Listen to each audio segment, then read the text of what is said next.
UAE പിന്തുണയുള്ള ദക്ഷിണ Yemen വിമതസേനയുടെ നിയന്ത്രണത്തിലുള്ള തുറമുഖ നഗരമായ മുഗല്ലയിൽ സൗദി അറേബ്യ ബോംബിട്ടു. ഫുജൈറയിൽ നിന്നെത്തിയ UAEയുടെ 2 കപ്പലുകൾ ലക്ഷ്യമിട്ടായിരുന്നു ആക്രമണം. ആളപായമോ വൻ നാശമോ ഇല്ലെന്നാണ് റിപ്പോർട്ട്. യമനിൽ നിന്ന് UAE സേന പിൻവാങ്ങുമെന്ന് പ്രതിരോധ മന്ത്രാലയവും അറിയിച്ചു. വിമതസേനയ്ക്കുള്ള ആയുധങ്ങളുമായാണ് കപ്പലുകളെത്തിയതെന്ന സൗദിയുടെ ആരോപണം UAE വിദേശകാര്യ മന്ത്രാലയം നിഷേധിച്ചു.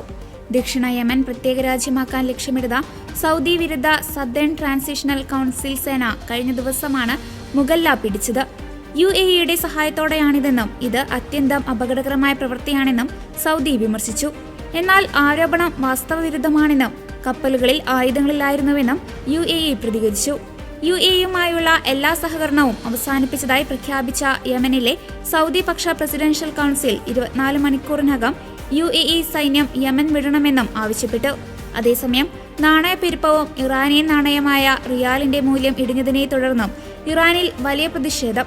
ടെഹ്റാൻ ഉൾപ്പെടെ നിരവധി പ്രധാന നഗരങ്ങളിലാണ് പ്രതിഷേധം. പിന്നാലെ രാജ്യത്തിന്റെ സെൻട്രൽ ബാങ്ക് മേധാവി മുഹമ്മദ് റസ ഫാസിൻ രാജിവെച്ചതായും റിപ്പോർട്ടുകളുണ്ട്.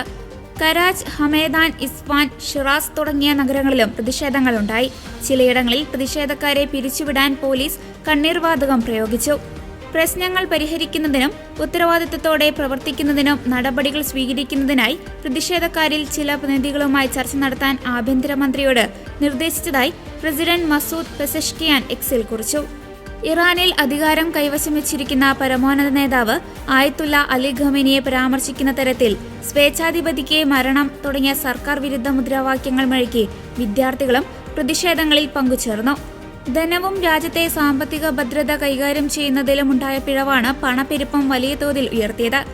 നാണയപ്പെരുപ്പം ഭക്ഷ്യവസ്തുക്കളുടെയും ദൈനംദിന ആവശ്യങ്ങളുടെയും വില വർദ്ധിപ്പിക്കുകയും കുടുംബ ബജറ്റിനെ ബാധിക്കുകയും ചെയ്തിരുന്നു.